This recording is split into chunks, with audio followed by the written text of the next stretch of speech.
Morning everyone, I am Srivatsa. I work for Qualcomm in the Linux kernel team. Last few months I have been working on various things related to the Gunyah hypervisor. So, Gunyah hypervisor is a hypervisor that Qualcomm is developing primarily designed for embedded products like phones, IoT products and automotive also. So, the work that I have done that I want to share with you guys today is extending support for Gunyah hypervisor in Qemu. So, broadly I will talk about the Gunyah hypervisor, some salient features, and the work we have done in Linux kernel to add support for Gunyah hypervisor. It is not yet upstreamed, it is work in progress. Some 17 versions of the patches have been published so far by my colleague Elliot. So, I will talk briefly about the interfaces that driver provides, and lastly the changes that I have made so far in Qemu. So, the Qualcomm felt a need to write a hypervisor from scratch and not go with something like KVM, and that is extremely optimized for battery conscious products like phones and IoT products. So, this hypervisor we have been using in our products for about 2 to 3 years now. It is a small microkernel that has the just required enough features to manage virtual machines. It may not be very feature rich as some compared to something like maybe KVM, but we are adding features on the go as and when required. And a key thing that I would like to highlight, draw your attention to is this something called RM, the box shown there. That's a VM that runs in EL1, and that works very tightly with the Gunyah hypervisor. It implements some of the policies that that are required to manage virtual machines. In fact, when we have to create a virtual machine and get it going, a lot of the work is done, heavy lifting is done by the RM, right? And it's essentially an integrated component of the hypervisor, except that there is a split in the execution levels. The core hypervisor runs on EL2. The resource manager, which collaborates very closely with hypervisor, runs in EL1. And Gunyah is open sourced. You can find a link below to getting the source. You can compile the hypervisor, you can run it in a Qemu virtual machine, and in the patches that I have published, I have given instructions on how to compile the hypervisor, how to get it going in the Qemu virtual platform, and how to launch a virtual machine, right. So,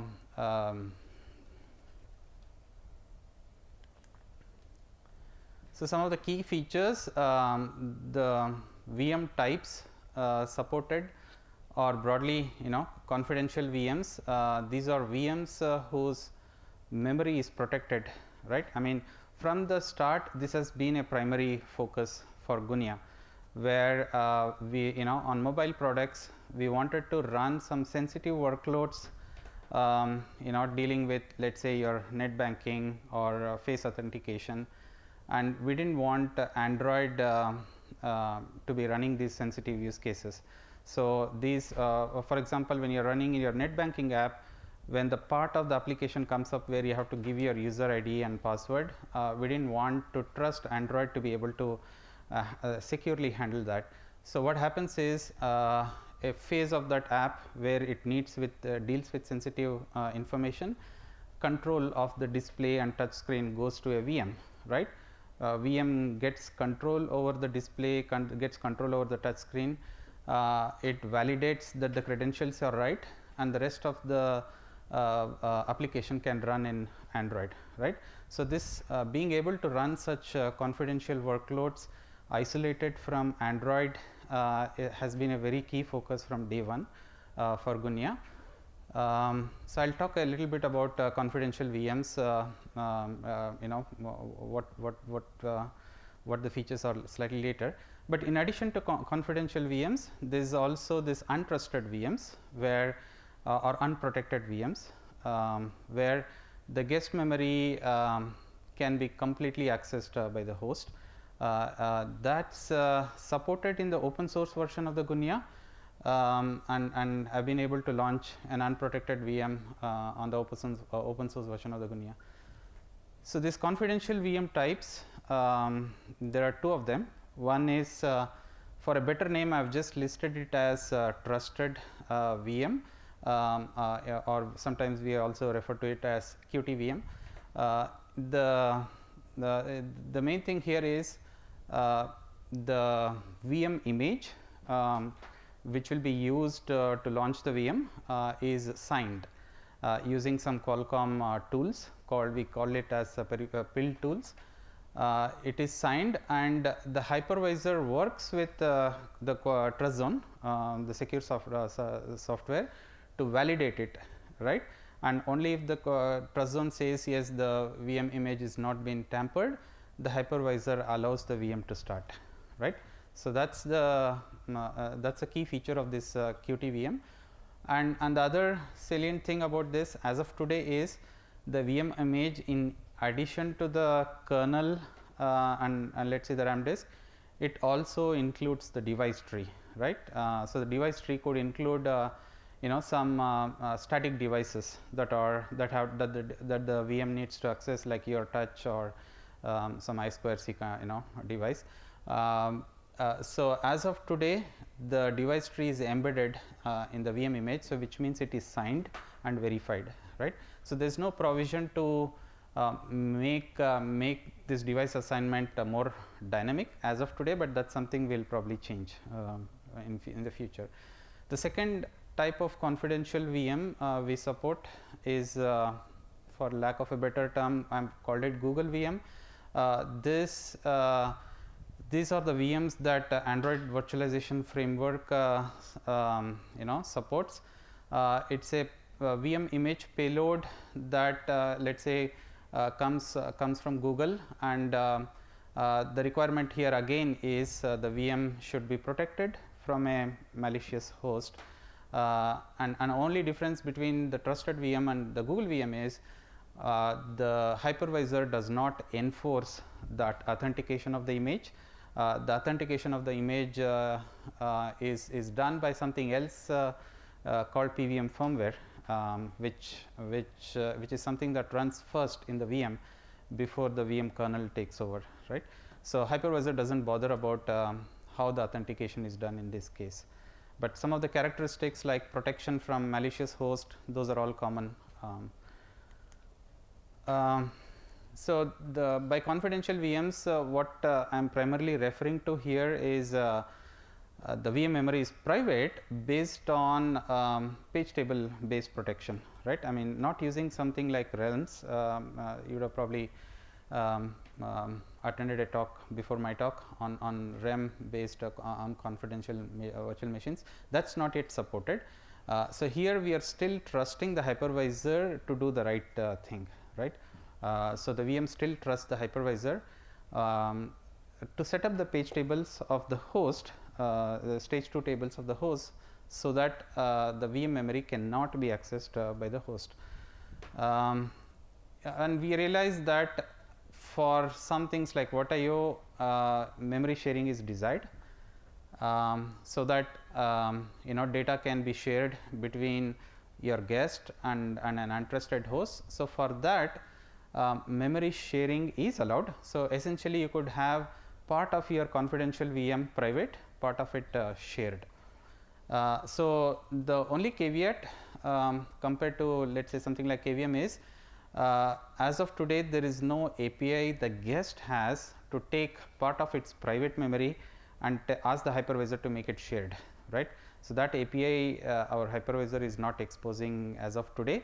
But instead what it allows is, before the VM starts, it allows the host to assign some memory to the VM and mark it shared, right? So the host can say, I have this 500 MB, make this private to the VM, and this 100 MB make this shared between host and the guest. So that provision exists. And the other key thing is interrupts, the JIC is virtualized at the hypervisor layer itself, unlike something like KVM, where I think the host kernel virtualizes a lot of the JIC. And there is also from day one this SMMU based protection from malicious devices.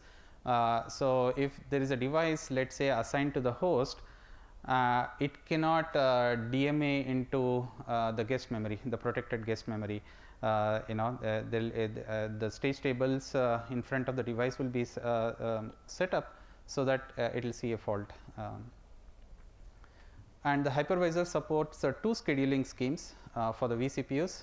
One is proxy, in which the host scheduler is in charge of scheduling the vCPUs. So it can say that run this vCPU 0 on pCPU 5, right, for 10 milliseconds, right, and then it might decide to migrate it to another core based on whatever heuristics it has. So the host scheduler has the intelligence to manage effectively the workload across the available cores.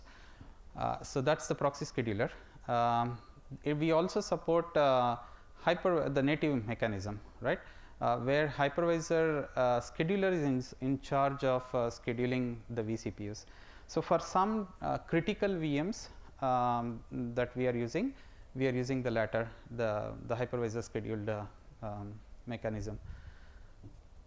MMIO windows, these are windows of the IO range which hypervisor allows to be trapped and emulated by your backend in the host. So as of now, we have defined that the first gigabyte of the IPA address space can be trapped and emulated. So I think this the minor difference between how KVM does is the KVM allows your guest to declare, hey, these are the windows which I am okay for the backend to emulate. We don't have such interface today. So we have marked the first gigabyte as a range which can be trapped and emulated in a untrusted host. And there is also a provision to wipe the guest memory in case of a reset. So let us say there is a bad thing that happens on the host which requires the system to be reset, right? And I think in some kind of resets the memory is retained. The DRAM is not completely wiped out. So and we don't want guest memory to contents to be leaked, right? So to address that, the hypervisor registers this VM memory with the trust zone, so that when there is a reset for any reason, let us say there is a FIQ, right, I mean watchdog byte. So the trust zone would make sure this VM memory is sanitized before allowing the SOC to reset, right. I mean the other probably salient point here is we also think that we might need pre-host VMs. What I mean by pre-host VMs is even before the primary VM boots, right. I mean let us say the Android, UEFI might be able to launch a VM. I mean these might be very critical VMs that are needed to service faults in the SOC. Or something very critical that we cannot wait for the host to come up before launching it. So we envision that there will be need to support these kind of VMs, where we just somebody loads the image. Let us say the bootloader loads the VM image and asks the hypervisor to get it going without waiting on the host, right. So the hypervisor itself allows for it. We might use some of this feature in future in our products. To allow for VMs to communicate with each other, the hypervisor supports shared memory, doorbell and message queue. So all these 3 forms are supported. Recently we have added support for demand paging. I think a year back what we required was, when getting a VM going with let us say 500 MB, so that complete 500 MB had to be allocated and locked down before we start the executing the VM. So, if the VM needed, let us say, just 100 megabyte to run well, and that is not efficient use of memory. So, starting this year, we have added support for demand paging in the hypervisor. So, as and when the VM starts consuming its memory, there will be a fault that goes out to the host, and we will allocate, maybe a page, either a 4K or a 2 MB, whatever it wants, and ask the hypervisor to map it into the guest, right. So, that is demand paging that we have started supporting now. And there is provision for device pass through. So, where some devices can be assigned and directly accessed by the VM. And I think we are also working on extending the hypervisor support for automotive requirements. I believe, I do not know the exact timeline, but one of the automotive products that Qualcomm is working with will have a Gunyah hypervisor supported in production form soon. So, this is the Linux Gunyah driver. Oops. Okay. So, the Gunyah driver that we are developing, Elliot from our team is working on, and it is being upstreamed into Linux as we speak. It provides an interface between let us say Qemu and the hypervisor, right. It allows your VMM to create a virtual machine, assign memory, create vCPUs and things like that, right. So, it is an essential driver that your VMM will need to be able to talk to the hypervisor. There are standard UAPI like create VM, create vCPUs, run a vCPU, register event FDs, but some of the non-standard ones I have listed in red. There is an explicit ioctl to start the VM. I mean, one could argue that we could have folded it into the run vCPU itself, but as of today it is a separate ioctl. So, before this is one of the first ioctls the VM will need to make to start the VM, and internally the driver works with the resource manager to do lot of stuff, and when all that is good, it says start VM will return 0, right. And there is an ioctl to share memory, to to allocate memory and mark it shared for the VM's use, or to lend it. By the only difference between share and lend is whatever memory is lent is protected, right. So, you would use the lend API for bulk of the VM's confidential VM's memory. One thing to note here is the upstream driver that we have published, the V17, does not support the lend API as of today. It's a variant of that driver in Android common kernel supports it, and I have given a link to that driver in the patches that I have posted, right. I mean, and we also require the VMM to specify where the device tree is. The reason for this is the resource manager needs to know where the device tree is, right, and the reason is it will do a bunch of validation, right, and if any of those validation fails, it will not let the VM go. So, that is the reason, rather than assuming that it will be in X0, we require the VMM to tell, hey, this is where the device tree is.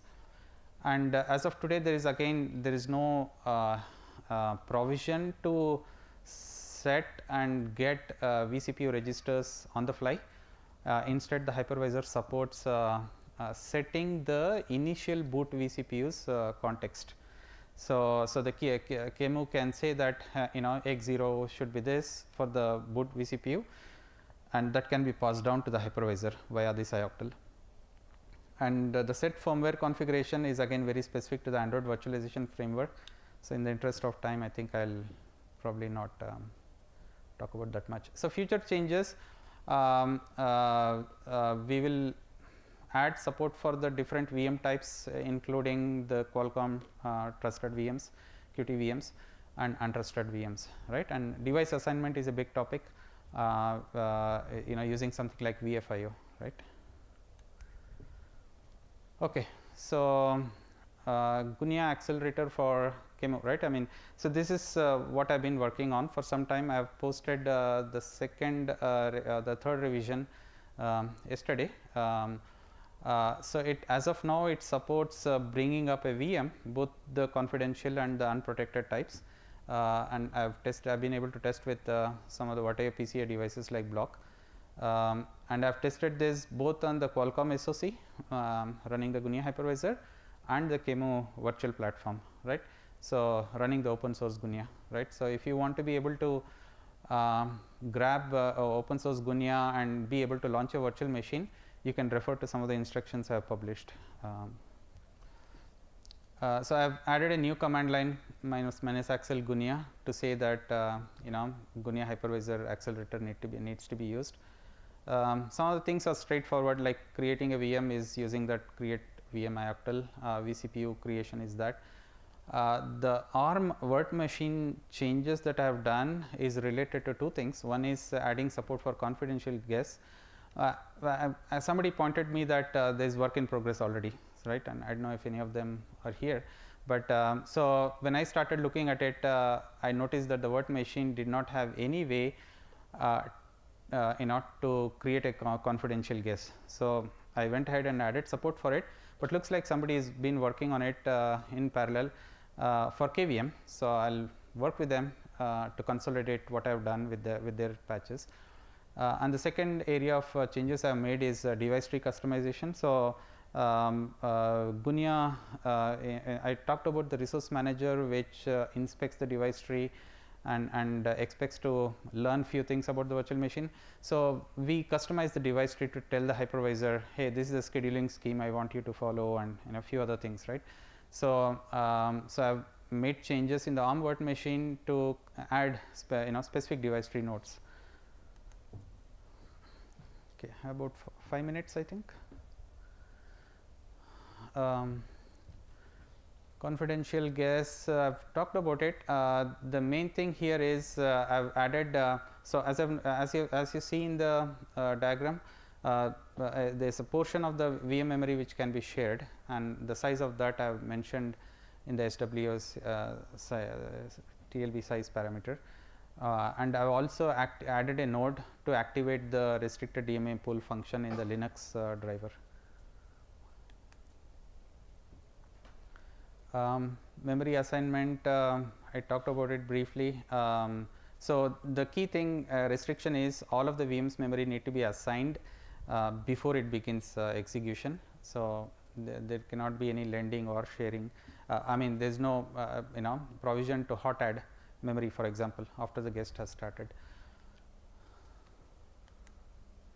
Scheduling vCPUs, I've added support only for the proxy scheduler.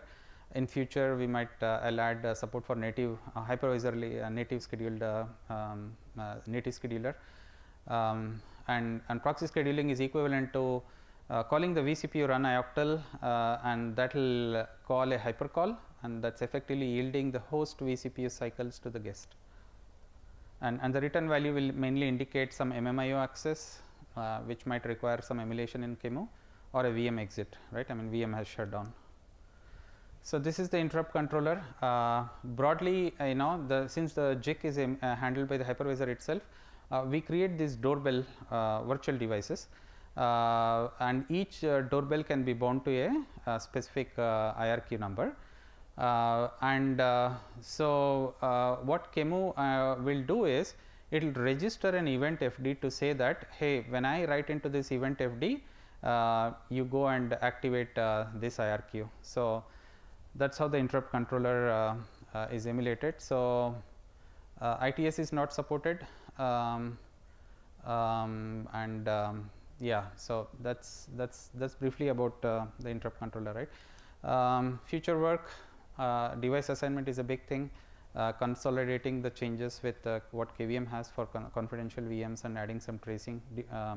And Alex was suggesting we add continuous integration test support for Gunyah in GitLab. Right? So I think that's and if you have any questions, that's my email ID. It will be in the slides that will be uploaded on the web. I think that's it. Any questions?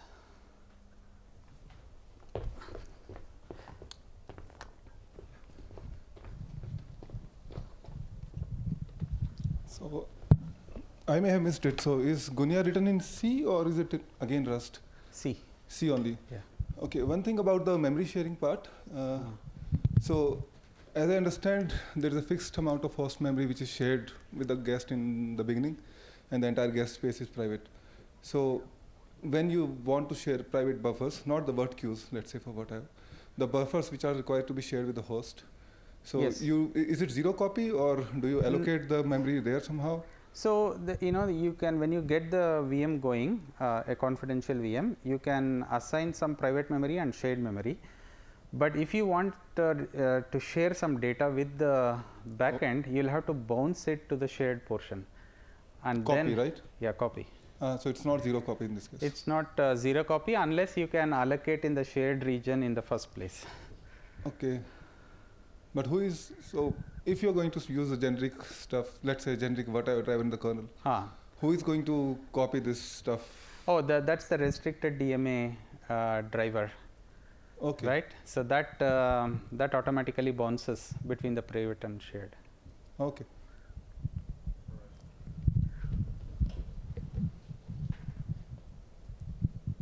Yeah, hi. You had some device tree stuff that gets fed into the resource manager. Just wondering, could you give some more details on what the content of that is? Is that a Linux kernel device tree, or is it a resource manager specific device tree? No, that's the Linux kernel device tree itself. So how does your hypervisor validate it? Yeah, so it will look at the memory node. It will look at and there are some information that we pass on to the hypervisor in the device tree itself, which will be discarded by the Linux kernel. But things like the scheduling scheme to follow, right? I mean, so all you're really validating is kind of the memory size, the extent, that type of thing. Yeah. So I'm not sure what all the RM does. For example, if we have assigned some private memory, but the kernel, the kernel has not used the interfaces to actually mark it private, then it will say that there's some bug, right? So it does some real basic validation before letting the VM run.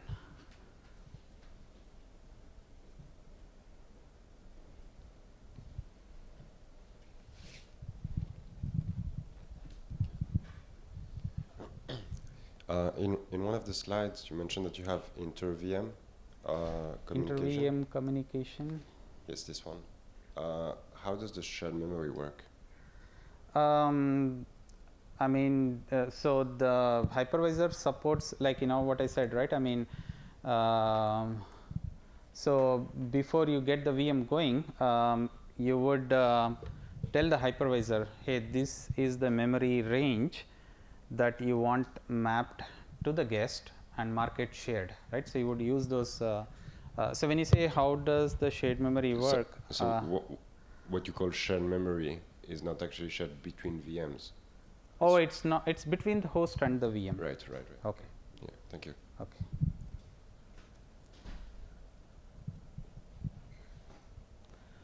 Okay. I think I'm about time. Thanks for your time. Any questions? Reach out to me. Thank you.